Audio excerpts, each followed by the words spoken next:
इंग्रजी या विषयाच्या संदर्भातली प्रश्नपत्रिका या ठिकाणी पाहणार आहोत. 16 जुलै 2024 रोजी हा पेपर झालेला आहे आणि त्याची प्रश्नपत्रिका या ठिकाणी आपल्याकडे उपलब्ध आहे. इंग्रजीचा पेपर आहे 3 तासाचा पेपर, 16 पानांची प्रश्नपत्रिका, 80 मार्क या ठिकाणी आपल्याला दिसत आहेत. डे फर्स्ट म्हटले म्हणजे याचा अर्थ जुलैचे जे पेपर आहे ते इंग्रजी विषयापासून सुरू झाले. पहिल्या दिवशीच इंग्रजीचा पेपर या ठिकाणी होता. इन्स्ट्रक्शन सुरुवातीला दिले 5 इन्स्ट्रक्शन इंग्रजीमध्ये आपल्याला दिसत आहेत. त्या तुम्ही नंतर वाचल्या तरी चालतील, काही हरकत नाही वाचून घ्या. आपल्याला आता प्रश्नपत्रिका महत्त्वाची आहे म्हणून त्याच्याकडे जाऊयात. सेक्शन पहिला गद्यपाठांवरती आधारित असलेला मध्ये क्वेश्चन पहिला ए 12 मार्कासाठी आहे. त्यासाठी एक आपल्याला पॅराग्राफ दिला जातो, उत्तरे दिली जातात आणि त्या उत्तरावरून प्रश्न उत्तर लिहायचे आहे. हा उतारा या ठिकाणी दिलेला होता. त्यामध्ये प्रश्न पहा सुरुवातीलाच A1 ॲक्टिव्हिटी जी होती त्यामध्ये ट्रू आणि फॉल्स स्टेटमेंट आपल्याला ओळखायची होती आणि रीड अँड राईट म्हटलं होतं म्हणजे पुन्हा ती लिहायची होती. ट्रू आणि फॉल्स कोणते आहे. त्यानंतर A2 ॲक्टिव्हिटीमध्ये गिव्ह रिझन कारण आपल्याला द्यायची होती. 2 वाक्य आहेत त्याच्यामध्ये. जी काही कारणं आपल्याला या ठिकाणी समोर लिहायची होती. तिसऱ्या ॲक्टिव्हिटीमध्ये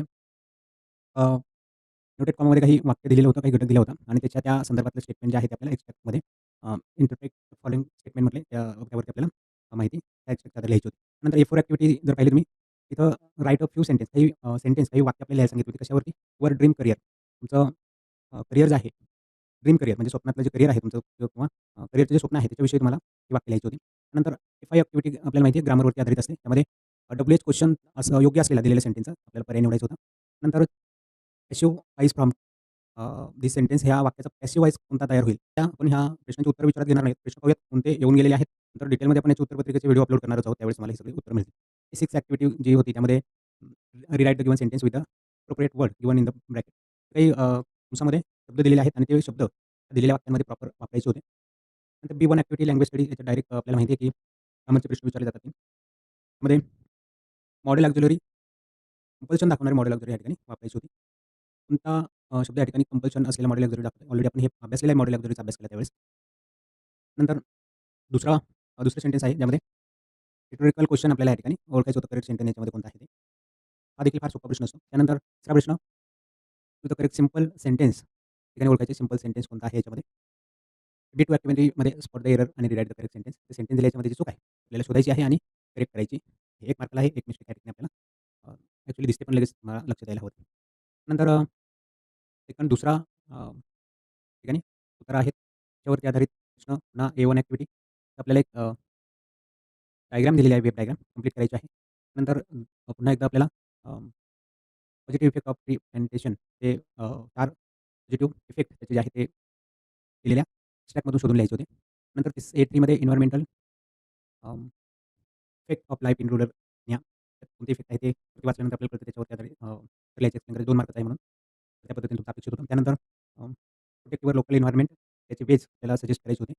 नंतर लँग्वेज स्टडीचा पुन्हा प्रश्न आहे. त्याच्यामध्ये प्रेझेंट परफेक्ट टेन्स कोणता आहे त्याचं वाक्य ओळखायचं होतं. टेन्स आपल्याला माहिती आहे प्रत्येक परीक्षेमध्ये एक विधान त्याचं येतं. इथं देखील 1 मार्काला टेन्स आहे. प्रॉपर सूत्र माहिती असेल तर तुम्ही ते ओळखू शकाल. निगेटिव्ह सेंटेन्स आपल्याला प्रॉपर विधानाचं या ठिकाणी ओळखायचं आहे. व्होकॅब्युलरीवरती आधारित प्रश्न.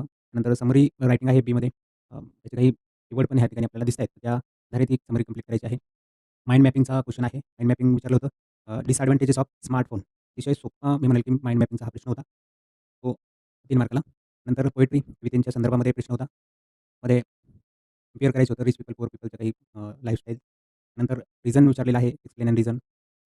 नंतर define friendship in your word. आपल्या भाषेमध्ये फ्रेंडशिप अर्थ सांगायचा होता.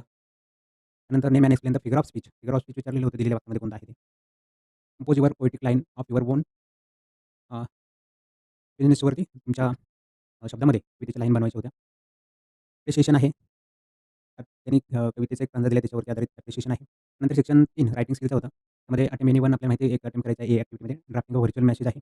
मेसेज या ठिकाणी दिला 50 वर्डमध्ये तो आपल्याला कंप्लीट करायचा होता. काय आहे तो डिटेलमध्ये आपण अभ्यासूयात नंतर. स्टेटमेंट ऑफ पर्पज देखील या ठिकाणी देण्यात आले 150 शब्दामध्ये ते आपल्याला विचारले. दोघांपैकी एक लिहा किंवा मग त्याला और आणखी ग्रुप डिस्कशनचा प्रश्न असतो. रायटिंग स्किलवरती ग्रुप डिस्कशन विचारलं होतं. 3 ते 4 स्टुडंट त्याच्यामध्ये पार्टिसिपेट असले पाहिजेत आणि मग त्याचे डायलॉग तयार करायचे होते. त्यामध्ये अटेम्प्ट एनी वनमध्ये ईमेल रायटिंग आहे, रिपोर्ट रायटिंग आहे आणि इंटरव्ह्यूचे क्वेश्चन आहे. त्याच्यातला जो सोपा आहे तो तुम्ही लिहायचा होता. रिपोर्ट रायटिंग इथं पर्सनॅलिटी डेव्हलपमेंटच्या संदर्भामध्ये जो प्रोग्राम झाला कॉलेजमध्ये त्याची रिपोर्ट रायटिंग आहे. ईमेलमध्ये वर्ल्ड ओझोन डेच्या संदर्भातला प्रोग्राम झाला तर त्याचा एक ईमेल विचारलेला होता आणि इंटरव्ह्यूचे क्वेश्चन या ठिकाणी तयार करायला सांगितले होते. मुद्दे दिलेले होते कशाच्या आधारे प्रश्न बनवायचे तर ते आहेत. इंटरव्ह्यू कुठं आणि कशा पद्धतीने घेतला जाणार, त्याचं टायमिंग काय, त्याचं ठिकाण काय, डेट काय, हे सगळं सुरुवातीला लिहून नंतर क्वेश्चन विचारलेले होते यामध्ये. नंतर सीमध्ये जर पाहिलं तर स्पीच रायटिंग आहे, कंपेअरिंग आहे आणि एक्सपेन्शन ऑफ आयडियाज आहे. तिथं स्पीच कशाच्या वरती आधारित आहे, शुड बी आधारित स्पीच विचारलेलं होतं 150 शब्दामध्ये. कंपेअरिंगमध्ये टीचर डेचं कंपेअरिंग आहे इथं. म्हणजे सूत्रसंचालन आहे. नंतर एक्सपान्शन ऑफ आयडिया कशावरती आहे 100 ते 150 the wise man has long hair and a short tongue. ह्या थीमवरती आधारित मला एक्सपेन्शन ऑफ आयडिया करायची आहे. त्याचे काही मुद्दे देखील दिलेले होते. अल्टिमेटली 1 आहे पुन्हा डी प्रश्नामध्ये रिव्ह्यू आहे. Review you have recently read a book magazine. पुस्तकाचा रिव्ह्यू विचारलेला होता. टायटल काय, ऑब्जेक्ट काय, त्याच्यात ते मुद्दे दिले त्याच्या आधारे. ब्लॉग रायटिंग आहे. तर तुम्ही करू शकत होता पहा. एक अपील आहे. अपील आय थिंक हे सोपं होतं, की आत्ताच मुंबईमध्ये जे प्रकार झाला त्याच्यावरती आधारित प्रश्न येऊन ह्या ठिकाणी दिसतो आपल्याला. व्हाईड अनऑथराइज्ड होल्डिंग्स अँड बॅनर्स. ते अनऑथराइज्ड होल्डिंग अँड बॅनर लावले जातात. त्याच्या संदर्भामध्ये आपल्याला एक तक्रार करायची आहे, अपील करायची आहे. 100 ते 150 शब्दात रिड्यूस द तर त्याचे काही मुद्दे दिलेले होते. पण जेव्हा आपण ही सगळी प्रश्नपत्रिका अभ्यासू त्यावेळेस त्याच्या उत्तरांमध्ये हे सगळं डिस्कशन करूयात. पूर्वीच्या देखील प्रश्नपत्रिका आपण डिस्कस केलेल्या आहेत, त्याही अभ्यासायला तुम्ही घेऊ शकता. सेक्शन 4 आहे नॉव्हेलवरती आधारित असलेला क्वेश्चन 5. सुरुवातीला मॅच द कॉलम आहेत, जोड्या लावायच्या आहेत. हे कंपल्सरी आपल्याला माहिती आहे. पहिल्या नॉव्हेलवरती हिस्ट्री ऑफ नॉवेल्स त्याच्यावरती विचारले जातात. काही असे आहेत की तुम्ही डायरेक्ट हे जे शब्द माहिती असेल तर त्याच्यावर जोड्या लावू शकता. जसं थीम म्हणजे थीमची कशाची जोडी लागते? Central idea. सेंट्रल आयडियाला आपण काय म्हणतो? थीम म्हणतो. तर ही जोडी आपल्याला या ठिकाणी तसेच शब्द माहिती असेल तर डायरेक्ट उत्तर तुम्हाला सांगता येईल. नंतर choose the correct alternative and rewrite the sentence. हा सेकंड नॉव्हेलवरती क्वेश्चन विचारला जातो हा. काही दिलेले असतात. एक पर्याय निवडून या ठिकाणी विधान पूर्ण करायची. 4 विधानं आणि खाली पर्याय दिलेले. नंतर बी मध्ये तिसरं नॉव्हेल याच्यामध्ये विचारात घेतलं जातं. 50 मार्काचे 50 शब्दांमध्ये उत्तर लिहायचे. त्याच्यात कॅरेक्टर वगैरे विचारले जातात. त्यांची संपूर्ण माहिती 50 शब्दांपर्यंत लिहायची असते आणि सीमध्ये देखील 50 शब्दांचा प्रश्न नेक्स्ट नॉव्हेल याच्यामध्ये विचारात घेतले जातात. नंतर डीमध्ये देखील